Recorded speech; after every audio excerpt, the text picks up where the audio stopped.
எல்லோருக்கும் நமஸ்காரம். இன்னைக்கு நம்ம பார்க்க போகிறது தி ஜானகிராமன் அவர்களுடைய ஒரு சிறுகதை. கதை பேர் வித்தியாசம்.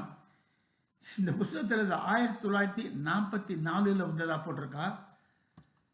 ஒரு சின்ன பிரியாம்பலோட இந்த கதையை பார்க்கலாம். ஒரு ஹஸ்பண்ட் ஒய்ஃப் அந்த காலத்தில் ஒன்று கொடுத்தனும் வீட்டில் இருப்பா. மேலே 2 பூனைகள். இவா என்ன பேசிக்கிறா, அந்த பூனை என்ன பேசிக்கிறா அப்படின்ற மாதிரி இந்த கதையை கொண்டு போய் ஒரு நல்ல கதையை நமக்கு கொடுத்துருக்கார். அதை தான் நீங்கள் நம்ம பார்க்க போகிறோம். தி ஜானகிராமன் அவர்களின் வித்தியாசம். தம்பதிகள் இருவரும் ஏகாந்தமாக முதற்காதலின் இன்பத்தை பருகி கொண்டிருந்தார்கள். அவனுக்கு அவளுடைய பேச்செல்லாம் மனுஷிய பேச்சாகவே தோன்றவில்லை. அவனும் அவள் கண்களுக்கு சாதாரண மனிதன் மாதிரியே தோன்றவில்லை. வேறு ஒருவருக்கும் தெரியாத எட்டாத ஒரு லோகத்திற்கு போய் தங்களுக்காகவே தனியாக சிருஷ்டிக்கப்பட்ட சுகத்தை அனுபவிப்பது போல இருந்தது அவர்களுக்கு. காற்று கூட கேட்க முடியாத அவளுடைய ரகசிய பேச்சு ஒவ்வொன்றும் மௌனம் நிறைந்த ஆகாச வெளியில் உதிர்க்கும் நட்சத்திரம் போல அவனுக்கு தோன்றியது. சொல் ஸ்பரிசம் இந்த இன்பத்தில் அவர்கள் கரையேற மனமின்றி திளைத்து கொண்டிருந்தார்கள். மியாவ். மனைவிக்கு தூக்கி வாரி போட்டது. இப்பொழுது அவன் எழுந்து உட்கார்ந்தான். பூனைக்கு இவ்வளவு பயமா என்று பரிகாசம் செய்தான். அவன் வாய் மூடுவதற்குள் கிராவ் என்ற கரகரப்பான ஓசை கேட்டது. அது பெண் பூனை, இது கடா பூனை என்று அவன் தெளிவுபடுத்தினான். மேலே விழுந்து விட போறதுகளே. எப்படி விழும்? பலக மச்சி இருக்கிற போது பயப்படாத. மியாவ் கிராவ், மியாவ் கிராவ், மியாவ் கிராவ், மீ கியா கியா கிராவ், மீ கியாவ். அட சனியன்களா, சனியல்கள் என்று சொல்லாதே, தூக்கத்தை கெடுக்கிறதுகளே. நாம் தூங்கலையே பொழுது. மியாவ் கிராவ், மியாவ் கிராவ். சண்டை ஓய காணுமே. சண்டையா? எங்க? இங்கே தான். இதுவா சண்டை? யார் சொன்னார்கள் உனக்கு? யார் சொல்லணும்? நான் தான் சொல்கிறேன். நீ சொல்கிறதெல்லாம் சரியாக இருக்காது. பின்ன இது சண்டை இல்லையா? இல்லை. பின்ன என்ன? உனக்கு தெரியலையா? தெரிஞ்சதை தான் சொல்லிவிட்டேனே. சண்டை இல்லாவிட்டால் இது என்ன? காதல். காதலா? ஆமாம், காதல் தான். காதலாவது அதற்கு இவ்வளவு சத்தமும் சண்டையும் அவசியமா? என்ன? அவசியம்தான். ஏன்? அதுதான் நமக்கும் பூனைக்கும் வித்தியாசம். அவர்களுக்கு மேலே, அந்த கட்டிலுக்கு மேலே பலகை மச்சு போட்டிருந்தது. சாம்பலும் பிசுபிசுக்கும் பூத்த புளிப்பானை, மாங்கொட்டை, நார்த்தங்காய் சட்டிகளும், துணி போட்டு வாயை கற்றிருந்த விபூதி பானைகளும், அங்கமாக பிரித்து வைத்திருந்த வெண்கல குத்து விளக்குகள். இந்த மலை பிரதேசத்தில் காதல் போர் நடந்து கொண்டிருந்தது. மியாவ் கிராவ், மியாவ். ஏன் பிசாசு மாதிரி மேலே விழுற? கிராவ். நீ எனக்கு இணங்க மாட்டியா? மியாவ். காட்டு மிராண்டி. கிராவ். அடிமையே, நான் வெறும் பொம்மநாட்டி, என்னை எதிர்த்து நிற்கிறியா? முடியுமா? Meow meow. தொலை அப்பால. கிராவ். அட, மேலே விழுந்து பிடுங்கிறிய, ரத்தம் பெறுகிறது. சண்டி முரண்டால் காடு கொள்ளாது என்று இந்த வீட்டு மனுஷர்கள் பேசிக்கொள்கிறார்கள். இதுதான் அர்த்தம் போல இருக்கிறது. அதற்கு பெண்ணாத்திரம், பேயாட்டம். பெண் பூனைக்கு நெஞ்சு இலகிவிட்டது. கிட்டே வந்தது. ரொம்ப காயம் பட்டு விட்டதோ பாவம். அதெல்லாம் அப்படி ஒன்றும் இல்லை, போனால் போகிறதுன்னு நானும் பார்க்குறேன். இந்த பூனை ஜாதியே இப்படித்தான் இருக்கிறது. மற்ற சமயங்களில் எல்லாம் சரியாக இருக்கிறது. இந்த காதல் என்று வந்து விட்டால் காயமும் ரகளையுமாக போய்விடுகிறது. போன வருஷம் இப்படி தான் வேலூரில் ஒரு பெண்ணை பார்த்தேன். ரொம்ப அழகு, சின்ன மீசை, கருப்பு வெள்ளையுமா உன்னை போலையே இருப்பா. வால் தொங்குறதே தனி அழகு. முதல்ல பார்த்தேன், ரொம்ப ஆசையாக பார்த்தேன், கிட்ட போனேன். இப்படித்தான் ரத்த விளாராக போயிடுத்து. கடா பூனை பேசி முடிப்பதற்குள் டப் டப் என்று ஒரு பெரிய சத்தம் கேட்டது. ரெண்டும் ஒரு முறை துள்ளி விழுந்தன. சற்று இரு, கிட்ட போய் பார்ப்போம். டப் டப் டப், ஷூ ஷூ ஷூ. பலகையை யாரோ கழி கொண்டு தட்டுகிறார்கள். இரு, அந்த ஓட்டை வழியாக பார்க்குறேன். கடாப்புனை எட்டி பார்த்தது. அப்பாடா, ஓய்ந்துடுத்து அப்பா, ஓய்ந்துடுத்துப்பா என்றால் மனுஷ ஸ்திரீ கீழே இருந்து. ஓய்ந்ததா? சற்று கழித்து ஆரம்பித்து விடும். இது புருஷனின் பதில். சரி, நீங்கள் வாருங்கள், அது போனால் போகிறது என்று அழைத்தாள் பெண். என்ன அவசரண்டாப்பா என்று கடாப்புனை ஓட்டை வழியாக கிண்டலுக்கு ஆரம்பித்தது. பெண் பூனை, என்ன அங்கே? கடாப்பூனை, அங்கேயும் இதே தான். பெண் பூனை, என்ன? கடாப்பூனை, காதல் தான். சற்று பாரு, நானும் பார்க்குறேன். அங்கே ஒரு இடுக்கு இருக்கு. இதான் காதலா? பின்ன என்ன, நம்ம போல சண்டை போடவில்லை என்று பார்க்கிறாயக்கும். உன் மாதிரி காட்டு மிராண்டி என்று புருஷனை வைகிறாளா அவள்? பெண்பூனா சொல்றது, உன்ன மாதிரி நீ வெறும் பொம்மனாட்டி என எதிர்த்து நிற்கிறாயே என்று சொல்லிக்கொண்டு அவன் விழவில்லையே. எப்படியோ சண்டை இல்லை, அதான் எனக்கு ஆச்சரியமா இருக்கு. கடாப்பூனா, ஆச்சரியம் என்ன? அதுதான் நமக்கும் மனுஷாளுக்கும் வித்தியாசம். மச்சுக்கு கீழே புருஷன், திரும்பு அந்த மல்லிகைப்பூ. அப்பா ஆடா, என்ன வாசனை! கல்யாண வாசனை அடிக்கிறது. அப்பா ஆடா, பரவசமாக அடிக்கிறது. மனைவி, எனக்கு ஒன்றுமே சொல்ல முடியவில்லையே, சிலிர்த்து போகிறது. புருஷன், உன் கை ஏன் இப்படி பூனை மாதிரி மெதுவாக இருக்கு? நான் அழகாக இருக்கேனா? நீயா அழகாக இருக்கேனா என்று கேட்கிறாய். நீயே பார்த்து கொள்ளேன். அந்த கண்ணாடியில் விளக்கை பெரிது பண்ணட்டுமா? வேண்டாம் வேண்டாம். ஐயையோ வேண்டாம். சரி, இதான் விஷமத்துக்கு ஆரம்பித்து விட்டு வருகிறதா? விஷமம் என்ன? நீ ஏன் உன் அழகாக பார்த்து கொள்ளலாம் என்று நினைத்தேன். உங்களைத்தான் அப்படி சொன்னேன்னு வச்சுக்கோங்களேன். அழகாக இல்லாவிட்டால் தேவக்கோட்டையிலிருந்து நான் பெண் பார்க்க வந்து உன் அப்பா ரயில் சார்ஜ் கொடுக்க மாட்டேன் என்று தகராறு பண்ணி பேசின பேச்சு தவறியதற்கு நிச்சயமாகாதது போல இருந்த நிலைமையில் நான் உன்னைத்தான் கல்யாணம் செய்து கொள்ளப் போகிறேன் என்று ஏன் பிடிவாதமாக சொல்ல வேண்டும்? எனக்கு கல்யாணம் நின்று போய்விடுமா என்று பயமாக தான் இருந்தது. ஆனால் சுவாமி உங்களை எனக்கு என்று வைத்திருக்க பொழுது எப்படி நடக்காமல் போயிடும்?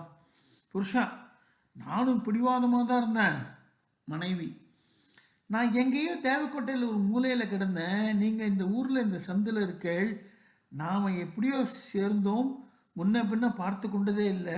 அப்பா அம்மாவா பார்த்து முடிவு பண்ணி வைத்தது தானே. ஒரு மாதம் முன்னாடி தனியாக தெரிந்து கொண்டிருந்தேன்.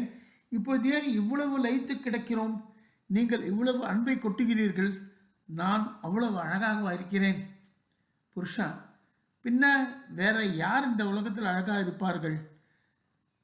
நீங்கள் எத்தனையோ பெண்களை பார்த்துட்டு வேண்டாம் வேண்டாம்னு சொல்லியிருக்கலாமே. அவர்கள் எல்லாம் விடவா நான் அழகாக இருக்கேன்? அவர்கள் எல்லாம் அழகாக இருந்தால் என்ன? எனக்காக நீ இருக்கிற பொழுது எப்படி அதெல்லாம் அழகாக தோன்றும்? இனிமேல் ஒரு திரிலோக சுந்தரி வந்தால் கூட அங்கே மனது போகாது. மனைவி, நானும் நினச்சி பார்க்குறேன். முன்ன பின்ன பார்க்காம எப்படி ஒரு மாதத்துக்குள்ளே இப்படி லயித்து போய் மெய் மருந்து கிடக்கிறோம் என்று ஒன்றுமே இல்லை. அதை நினைத்தால் மனது சிலிர்த்து போகிறது. மச்சுக்கு மேலே கடாப்பூனை, கேட்டியா பேச்ச?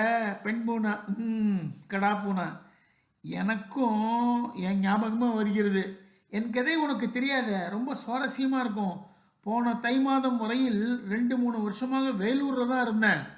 போலீஸ் துறை ஹென்றி போர்ட்டர் வீட்டில் என்னை வளர்த்து வந்தார்கள். அவருக்கு 4 குழந்தைகள். நான் 5வது. குழந்தைய போல தான் பார்த்துப்பாங்க. 4வது குழந்தை விக்டோரியாவுக்கு என்னை விட்டு பிரியவே மனசு வராது. பெண் பூனை, ஏன்? கடாப்பூனை, ஏன் என்றால் என் மேலே அவ்வளோ உசுறு. என்னை விட்டு ஒரு நிமிஷம் கூட பிரிந்திருக்க மாட்டாள். பாலும் சாதமும் மாமிசமும் கணக்கு வழக்கே கிடையாது. இப்படி 3 வருஷம் ஆயிற்று. அப்புறம் எனக்கு வேலூர் வாசம் முடிந்து விட்டது.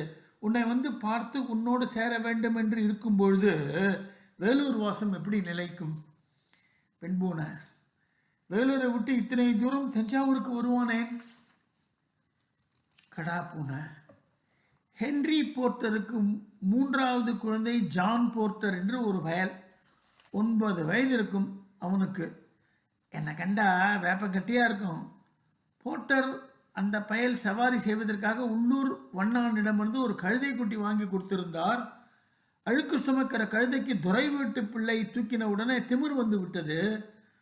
போர்ட்டரின் சலுகையை வைத்துக்கொண்டு எல்லாரிடமும் செல்லம் கொஞ்சியது. பயிற்சிக்கு வந்த சப் இன்ஸ்பெக்டர்களின் குதிரைகள் 4 கால் பாய்ச்சலில் ஓடி வரும்பொழுது குறுக்கே போய் மூக்கை துருத்தி கொண்டு என்று நிற்கும் இது. குதிரைகள் சப் இன்ஸ்பெக்டர்கள் எல்லோருக்கும் ஆத்திரம். பத்மாஷ் என்று ஒரு போக்கிரி குதிரை. அதனிடம் போய் பெரிய மனுஷர்களை காக்காய் பிடிக்கிறவன் மாதிரி இந்த கழுதை அதன் வாளை மூந்து பார்த்திருக்கிறது. அவ்வளவுதான். பத்மாஷ் விண்ணென்று விட்டது ஒரு உதை. கழுதைக்குட்டியின் வெள்ளி மூக்கு சிவப்பு மூக்காகிவிட்டது. வலி தாங்காமல் அது அப்பால் ஓடி வந்து விட்டது. எனக்கு இருந்தது. அதன் அருகே போய், உனக்கே இந்த வம்பு? போக்கிரிகளோட செங்காத்தமே எப்போதும் ஆபத்து. பேசாமல் இருக்கப்படாதா நீ என்று கேட்டேன். யார் மேலேயோ கோபம் எங்கேயோ காண்பித்தானாமே, அது மாதிரி கழுதைக்கு நான் கேட்டது தாங்கவில்லை. பின்னங்காலால் ஒரு உதை விட்டது. என் முதுகில் நல்ல அடி. இந்த கிறுக்கனிடம் போய் இரக்கம் காட்டினோமே என்று வருத்தப்பட்டு கொண்டே நான் ஓடிவிட்டேன். இதை எல்லாவற்றையும் கழுதை சவாரி செய்து கொண்டிருந்த ஜான் பயல் பார்த்து கொண்டிருந்தான் போல் இருக்கிறது. விழுந்து விழுந்து சிரித்தான். எனக்கு மானம் போயிற்று. உடனே நேராக துரையின் கேம்ப் கிளர்க் கண்ணுசாமி வீட்டுக்கு ஓடி வந்து விட்டேன். 1 மாதம் அவர் வீட்டிலேயே இருந்தேன். அவருக்கு இங்கு மாற்றலானதும் என்னையும் இங்கு அழைத்து வந்து விட்டார்கள். இந்த தெருக்கோடி வீட்டில் தான் ஜாகை அவருக்கு. இன்று காலை வரையில் உன்னை பார்த்ததே இல்லை நான். இன்றுதான் முதலாக சந்திக்கிறேன். அதற்குள்ளேயே இவ்வளவு கட்டுண்டு போய்விட்டது மனசு. முன்ன பின்ன பார்க்காதவளிடம் என்னம்மா இவ்வளவு பாசம் வந்தது என்று நினைத்து நினைத்து பார்க்கிறேன். ஆச்சரியமாக இருக்கிறது. மனுஷர்களும் நாமும் ஒன்றாகத்தான் இருக்கிறோம். பெண் பூனை அதுதான் காட்டு மிராண்டி மாதிரி மேலே விழுந்தியாக்கும். மனிதனும் நாமும் ஒன்று என்கிறாயே. மனுஷனுக்கு 2-3 புருஷர்கள் இருக்கிறார்களா? கடா பூனை, நான் என்னமோ இது வரைக்கும் காதலே கொண்டதில்லை. பெண் பூனை, யாரோ அழகா ஒரு பூனையோட சண்டை போட்டுட்டேன்னு சற்று முன்னாடி சொன்னீங்க. ஆமாம், நான் காதலிக்கலையே. பொய் சொல்கிற என்று முகம் சொல்லுகிறதே. சரிப்போ, நீ காதலே கொண்டதில்லையா? இதான் முதல் தடவை. பெண் பூனை, அப்படியானால் உனக்கு இப்பொழுதுதான் வயது வந்திருக்கிறது என்று நினைக்கிறேன். உன்னை விட நான் பெரியவள் தெரியுமா? எனக்கு முன்னாடி 5-6 குட்டிகள் உண்டு. கடா பூனை, பெண் பூனை, என்ன பிரமித்து விட்டாய்? கடா பூனை, 5-6 குட்டிகள் உண்டா? சரி, நீ எப்படி இருந்தால் என்ன? என் மனசு உன்னிடம் போய்விட்டது. இனிமேல் எனக்கு வேறெங்கும் போகாது. நான் மனிதன் மாதிரி இருக்க வேண்டும். பெண் பூனை, மனிதன் மாதிரி இருக்க முடியுமா? ஒரு நாளும் முடியாது. கடா பூனை, எல்லாம் இருக்கலாம், மனம் இருந்தால் உண்டு. எல்லா பூனைகளிடமும் இதை சொல்ல வேண்டும். ஒரு பூனைக்கு ஒரு பூனை தான் ஜோடி. அப்புறம் 2 பூனைக்கு இது மாதிரி ஒரு மச்சி தேடி விட வேண்டும். அப்பொழுதுதான் மனசுக்கு சந்துஷ்டி, நிம்மதி எல்லாம் கிடைக்கும். பெண் பூனை, நீ இப்படித்தான் சொல்லிட்டு இருப்ப. அப்புறம் எவ்வளவு மீசையை நீட்டிண்டு கண்களை மூடி தெரிந்து கொண்டு வந்தால் இந்த வைராகியெல்லாம் பறந்து போயிடும். கடா பூனை, உன்னை பார்த்த பிறகா? 4 மாதம் கழித்து கீழே மானிட தம்பதிகள். மனைவி, ஏன் இத்தனை நாள் இன்றைக்கு? புருஷன், ஏன்னா பள்ளிக்கூடத்தில் வேலை இருந்தது. வாத்தியார்கள் மீட்டிங் 10 மணி வரையிலாம் மீட்டிங் நடந்தது. ஆமாம், நேற்று பையன்களெல்லாம் டீ பார்ட்டி கொடுத்தார்கள். முந்தா நாள் உன் தலை. 1 மாதமாக இப்படித்தான் ராத்திரி 10 மணிக்கு பிறகு வருகிறீர்கள். ஏன், உனக்கு பசித்தானா சாப்பிட்டு விட, எனக்காக காத்திருக்க வேண்டாம். ஆமாம், உடனே இப்படித்தான் பேச தெரியுமாக்கும். பின்ன என்ன, வேலை இருந்தால் நாழியாகிறது வருவதற்கு. தினம் இப்படி வருகிறாயே என்று வாசல் நுழைவதற்கு முன்னால் மனுஷால பிடுங்கி தின்றால். சரிண்ணா, நான் ஒன்றும் சொல்லலை. மூஞ்சி கிஞ்சிலாம் இப்படி வாடி வதங்கியிருக்கேன்னு கேட்டேன். எத்தனை நாழி பட்டினி கிடப்பேன் என்று சொன்னேன். சரி போ. சரி, சட்டையை கழட்டி விட்டு காலை எழும்பி கொள்ளுங்கள். யாரோ சாயங்காலம் உங்களை தேடின்னு வந்தார்கள். புருஷன், யாரு? பேர் கட்டு வைத்து கொண்டாயா? புருஷர்களை கண்டா உள்ளுக்குள்ளே ஓடி ஒளிந்து விட்டாயா? வந்தது புருஷர் இல்லை, பொம்மநாட்டி. பொம்மநாட்டியா? ஆமாம், சரஸ்வதியா? யார் அது? எதுக்காவாம்? டியூஷன் வைத்துக் கொள்ள வேண்டுமா? அது யார் சரஸ்வதி? டிசி சரஸ்வதியாம். கல்யாணமையர் பெண்ணோ? டிசி என்று சொல்கிறாயே, விலாசம் கொடுத்தார்களா? ராஜகோபால சுவாமி தருவாம். ஓகே, சிதம்பரம் ஐயர் பெண் தான். சரி, சுருக்க இலையை போடு, சாப்பிட்டு விட்டு கிளம்பி போய் பார்த்து விட்டு வருகிறேன். ரொம்ப நாழியாகி விட்டதே, காலமும் போகப்படாதா? சரி, ஆரம்பிக்கும் போதே அஸ்து சொல்லு. ஒரு காரியத்தை நினைக்க வேண்டியதுதான், உடனே அதற்கு ஒரு ஆட்சேபம். சரி, பேஷா போய் பார்த்துட்டு வாங்கோ. மச்சின் மேல் கடா பூனை. என்ன ஆயிற்று? பெண் பூனை. நாம அப்பொழுது சண்டை போட்டு கொண்டோம், இப்பொழுது காதலுக்கு பிறகு அவர்கள் சண்டை போடுகிறார்கள். புருஷன் குஸ்திக்கு ஆரம்பித்து விட்டான், சில்லு புல்லு என்று ஒழிகிறான். கீழே புருஷன் வந்தவர்கள் நினைத்ததை முழுக்க சொன்னால் தேவல. அந்த பொண்ணு இங்கே காலையில் வருகிறேன் என்று சொல்லிவிட்டு போனாலாமே, ஏன் அதை சொல்லலை? மனைவி சொல்லலாம் என்று தான் நினைத்தேன், வாயை திறப்பதுக்கு முன்னாடி தான் அஸ்து சொல்கிற, அபசகுனமாக குறுக்க நிற்கிறேன்னு ஆரம்பித்து விடுகிறீர்களே. சரி சரி, போன காரியம் ஆகிவிட்டது. என்ன 30 ரூபாய் மாதம், வாரம் 4 நாட்கள், கணக்கு மட்டும் சொல்லிக் கொடுக்க வேண்டியது. அந்த பொண்ணுக்கா? ஆமாம். என்ன வாசிக்கிறாள்? School final. இன்னும் 6 மாதம் கழித்து கிளார்க் வீட்டிற்கு பெண் பூனை போயிற்று. பெண் பூனை, இங்கே வா. கடா பூனை, என்ன அவ்வளோ அவசரம்? பெண் பூனை, வாயேன். கடா பூனை, எங்க? என் வீட்டுக்கு. என் வீட்டுக்கா? இதென்ன புது பேச்சு? நம்ம வீட்டுக்கு என்று சொல்லக்கூடாதா? அப்படித்தான் சொல்வேன், நீ வா. விஷயம் என்ன? நீயே வந்து பார்த்துக்கிய. மனைவி, நீங்கள் டியூஷன் தானே சொல்லிக் கொடுக்கிறீர்கள் அந்த சரஸ்வதிக்கு? ஏன் கேட்டேன். ஆமாம், ஏன்? கணக்கு தானே. இதென்ன விசாரம் உனக்கு இப்பொழுது? வேற ஒன்றும் சொல்லித்தரலையா? இல்லை, கடுதாசி எழுத சொல்லி கொடுத்துருக்கிறீர்கள் போலிருக்கிறது. ஏன் இந்த சந்தேகம்? இதனால தான் என்று சொல்லி ஒரு கடிதத்தை நீட்டினாள் மனைவி. அப்பா ஊரில் இல்லை, அம்மா 9 மணிக்கு கோவிலுக்கு போகிறாள், நான் ஒண்டியாக இருக்கிறேன், துணைக்கு ஒருவரும் இல்லை, தயவு செய்து வர வேண்டும், கட்டாயம் வர வேண்டும் என்று பென்சிலில் எழுதியிருந்தது. புருஷன் முகம் வெளுத்து விட்டது. சமாளித்து கொள்ள ரொம்ப பிரயத்தனம் செய்தான். கோயிலுக்கு இருட்டில் போறவா பண்ணை ஆயிடுச்சுன்னு பார்ப்படாதா? துணைக்கு டியூஷன் வாத்தியாரா? அது இல்லாமல் சரிப்படலையாக்கும். சி, இடம் தெரியாமல் பேசாத, இடத்த தெரிந்து தான் இருக்க. துணைக்கு கூப்பிட்டால் என்ன தப்பு? அதில் ஒன்றும் தப்பு இல்லை. வாத்தியாரோட ஃபோட்டோ எடுத்துக்கிறதுலையும் தப்பு இல்லை. வருஷம் எல்லா குழந்தைகளும் வாத்தியாரோட ஃபோட்டோ எடுத்துக்கொள்வது தானே வழக்கம். இந்த 18 வயது குழந்தையும் டியூஷன் வாத்தியார் தோல் மேலே கையை போட்டு ஃபோட்டோ எடுத்துக்கொள்வது வழக்கம்தான் போல இருக்கிறது. சிச்சி, அல்பமாக பேசாத. உன்னை யார் என் பட்டியை திறக்க சொன்னான்? பட்டியை திறக்க வேற வேணுமா? மேஜை மேலே தான் ஆக்ஸ்ஃபோர்ட் டிக்ஷனரி இருந்தது, அது உன் கண்ணில் விழுந்துடுத்த. உன் கண்ணில் தோஷம்தான் படும், வேற என்ன இருக்கிறதுங்க? சீ, வாயை மூடு. வாயை மூடின்னு தான் இருக்கேன். என்ன மேலே மேலே பதில் பேசுகிற? உடனே முறுக்கத்தனமாக பாய்ந்து கன்னத்தில் ஓங்கி ஒரு அறை விட்டான். கன்னத்தை பிடித்து கொண்டு அப்படியே துவண்டு கீழே விழுந்தாள் அவள். மேல் துண்டை போட்டுக்கொண்டு செருப்பை மாட்டிக்கொண்டு அவன் வேகமாக வெளியே போனான். பெண் பூனை, என்ன கேட்டியா? மனிதன் மாதிரி இருக்க வேண்டும் என்று சொன்னாயே. கடாப்பூனை மௌனம் சாதித்தது. இவன் யார் என்று கேட்டுக்கொண்டு அங்கு இன்னொரு கடாப்பூனை வந்து சேர்ந்தது. நல்ல வளர்த்தி, முதல் கடாப்பூனையை போல 1.5 மடங்கு பெரிதாக இருந்தது. கண்ணில் ரத்தம் கக்கிற்று. இவன் யார் என்று பெரிய கடாப்பூனை கேட்டது.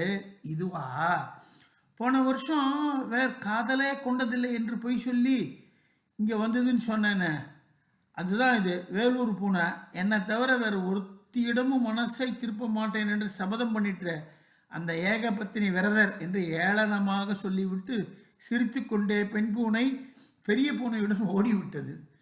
போகும்போது நானும் மனுஷ மாதிரியே செய்கிறேன் என்று வேலூர் பூனையை பார்த்து கத்தி விட்டு போயிற்று.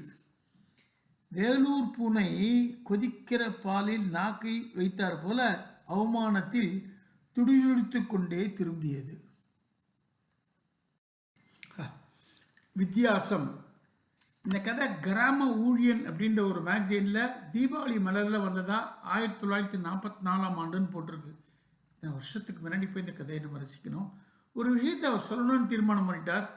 புதுசாக கல்யாணமான ஒரு மனித தம்பதிகள் 2 பூனைகள் வச்சுட்டு பேசுகிற மாதிரி சும்மா ஒரு டிஃப்ரெண்ட்டாக தான் சொல்ல வேண்டிய கருத்தை அழகாக சொல்லிட்டோம். அப்புறம் வழக்கம் போல் எது ரைட்டு எது தப்பு நீங்களே பார்த்துக்கோங்க அப்படின்ற மாதிரி இதுக்கு ஒரு நியாயம் அதுக்கு ஒரு நேரம் இது ரைட்டு தப்புன்னு சொல்லாமல் ஆடியன்ஸை நல்ல புத்தாலியாக நடத்தி அந்த இடத்துல கதையை முடிச்சு விட்றார். ரொம்ப டிஃப்ரெண்ட்டான வித்தியாசமான ஒரு கதையும் கூட. நிச்சயமாக அந்த காலகட்டத்துக்கு போய் அன்றைக்கி எந்த நிலைமையெல்லாம் எப்படி இருக்குன்னு பதிவு வச்சுருக்கார் அவர். வழக்கம் போல் one of the masterpieces of T. Janakiraman. நீங்களும் இதை கேட்டு நன்றாக ரசிப்பீர்கள் நம்புகிறேன். நன்றி, வணக்கம்.